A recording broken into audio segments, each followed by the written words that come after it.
This is Morten from Inkish. We are reporting from Printing United in Orlando 2025. Fabulous show, and I think my guest Andrew Gahn, he will agree with me on that, right, Andrew? It's a great show. I love how it's so open. It seems like it's all in one place, and it's not all well. You got to go to the North Hall or whatever.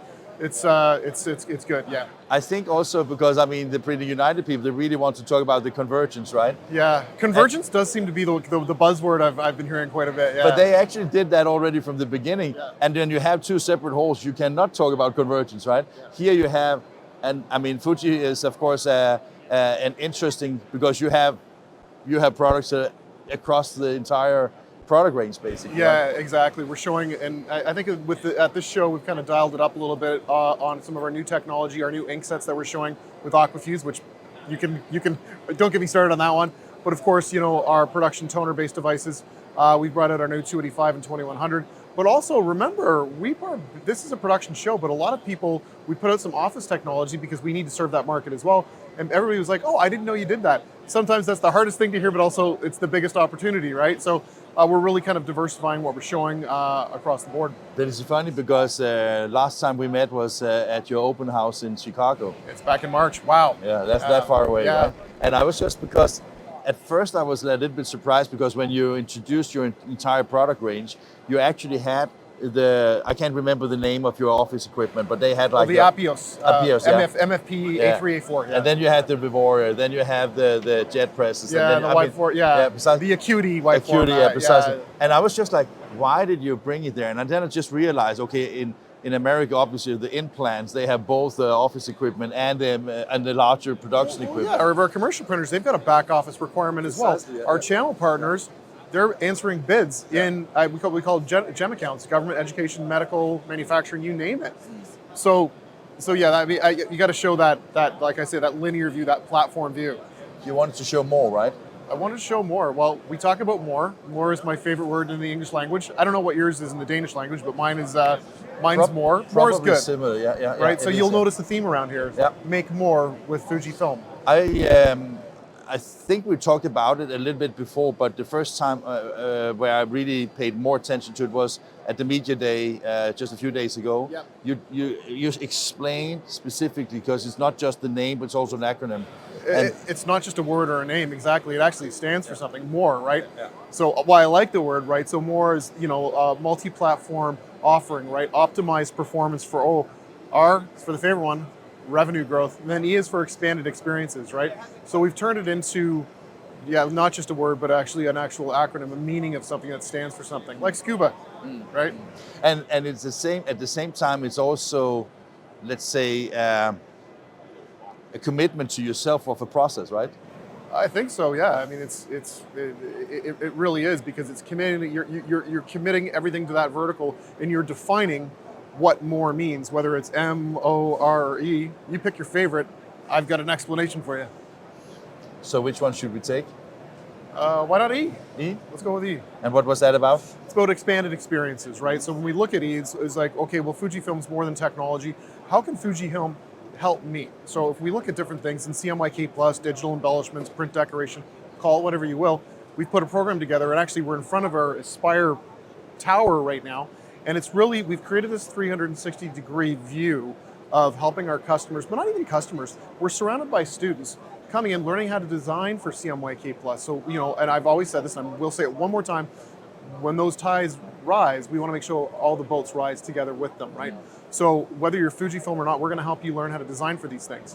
But then and you have put actions behind the word, because I think you start working with what's her name in Canada? Christine Yardley. Christine Yardley. Yeah, oh, yeah. You have working with Lucy Swanson. You are working with some of the best thought leaders. Precisely. Also in the design and communication world. So this is actually not just about saying it; it's also actually putting both money and action into the E, basically. Right? Exactly. But we had to create it, and we get back to that E, elevated, expanded experiences. But we needed to. Everybody's got skin in the game. So I'm a designer. I don't know how to do it. No problem. Coming to do that designer training. Hey, Andrew, I'm a pricing person in my printer. I don't know how to price this thing. No problem. We've got pricing guides and tools that make it easier for you to cost this thing out. Andrew, I'm a marketing person. I don't know how to market for this. No problem. We've created personas, whether you're hospitality, automotive, retail, beverage. We're creating also mini personas that we give to our marketers to say, here's where embellishments that you can do within these verticals. And then of course we've got operator guides. Hey, that designer gave you a file. Here's, when you get down to the rip level, here's how you accept that file. But also creating tools that customers can brand their own, personalized, but also embellished. Turnkey solutions that we give our customers. Again, yes, it's going to help us move more here. More, see what happened there? I got it. You got it. You got it. But at the end of the day, what we want to do is we want to help our customers elevate their game, but also help folks who don't have any Fujifilm technology. So it's a business development program that allows our customers to, again, have expanded experiences with Fujifilm. Let me ask you a question, because in the past, and I'm actually wondering if Fujifilm should be taken into that group. I have always, for years at least, said that I think that one of the big challenges we have in our industry is basically that we are not so good at getting people from the outside to understand the value creation we can do here. And I always said that the two only companies that I found that was really good at it was HP and Canon, because they had their book forum, they had the application thing. But but with the things that you're doing now, should I include you in that let's say group of companies where you're obviously everybody wants to sell? But should I also take you into the group that you see a responsibility as one of the major players developing the industry as such, or? Well, it's not just responsibility, it's obligation, isn't it? So the fact that you're saying that, and your fact that you're looking outwards and how to bring people in, yeah, I think yes is the answer. That's the short answer, but we definitely need to be, so as you're right, as you're walking through, why HP, why Canon, why Fujifilm, you have to answer the bell on that one, and by showing those things, not just pretty pictures. Yeah, precisely. But I mean, if you look at, I don't know if they can take 1,000% credit for it, but if you look at Coca-Cola's naming campaign, and HP took credit for that one. If you look at let's say the very fine personalized books that Canon does, and bring those out also in not just in the print venue, but also to other venues, that is where people start to really understand what we as an industry Yeah, but name recognition is not just about the biggest name on the billboard sign or the pop bottle that or is what you do basically, or whatever. I want to appeal to the small, the medium, and the big. So whatever size you're going to be, I want to democratize amazing color, amazing image quality, but also being able to say yes to more things. So that's great that they can, swing for the fences with a big name, but we want to, again... Oh yeah, I understand that, 100%. Yeah. I was just thinking, Andrew, because one of the things I really like about talking to you, for example, right, is that we often get around also very holistic topics when we talk. And I think the journey that Fujifilm has been on for the past years at least, right? Yeah. Since like about 2022. Something like that, right?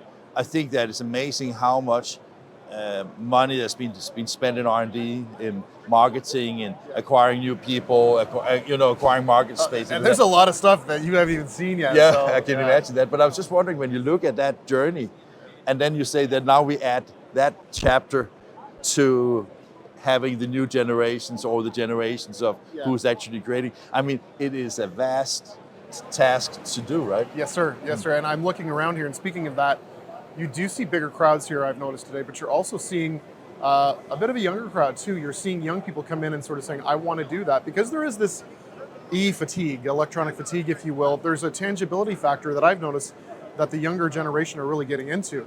My kids, for as an example, I've got a 16 to 17-year-old. I think they like the tangibility of print. When they're studying now, they're actually taking pencil to paper and actually working out, whether it's a deductive reasoning course or any kind of math equation.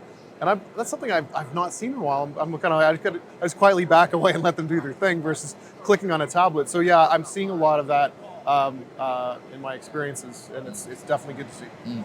And in your role, your global role with Fujifilm, are you able to get it outside? I mean, I know you do it in the US. I know that you do it in your organization. Yeah. But do you feel that it's difficult to get it out to, No. let's say, different parts of the world? Or? I don't at all, because there's other things like For example, we've got the Make More strategy, which is a North American based value proposition that we did here, homegrown. Yeah, so it's made here, but it's intended for the world, right? Yeah, so we've expanded it. So Toshi Kino, we call him Revori Man, he recognized this earlier, and we've expanded it. I mean, we've been in Japan and Singapore, in Europe to roll out this whole Make More.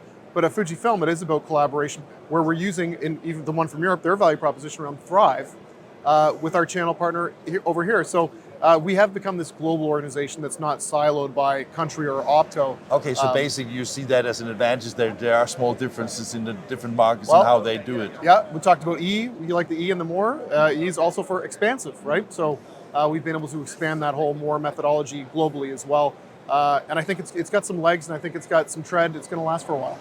You said that we haven't seen all the great stuff that we can expect with the. But I'm just wondering. I mean, do you see? I mean, because when you look at we talked about convergence in the beginning, right? Is it all markets that actually are potential, or is it particular markets that you see that are more interesting for companies like Fujifilm? Sorry. I'm not afraid to say I don't know. Okay. Right? And I think sometimes one of the greatest sayings in humankind, in the history of humankind, is why, and I don't know. Right? Think about that for a second. The great thing, because the answer is so nuanced, right? So I think that if we look at our legacy customers, they're finally seeing our production toner stuff as a viable alternative to offset. They don't want to have to hang 250 make-readies per week. I want to have one of one, Andrew, right? So I see that. We could go down I could get down the rabbit hole there, but I do sort of see a lot of different plays of digital transformation that folks are coming in, whether it's the toner side or whether it's the white formide. And that Aquafuse, that UV water-based ink, people look at me like, what? Whoa, what's that? So yeah, you're getting people that are starting to come in and ask that question, why? Well, let us tell you why. But we've got a lot of stuff that's coming out. But again, it's got to be brought out at the right time so it's ready from day one, and not going back in and doing bug fixes, because you can lose your shirt and your reputation with that. But at Fujifilm, as you know, we're innovating every day. And I've seen behind the curtain when I've been over in Japan, and I can't wait for some of the things that are to come. What it sees the trend on. No problem. Anytime.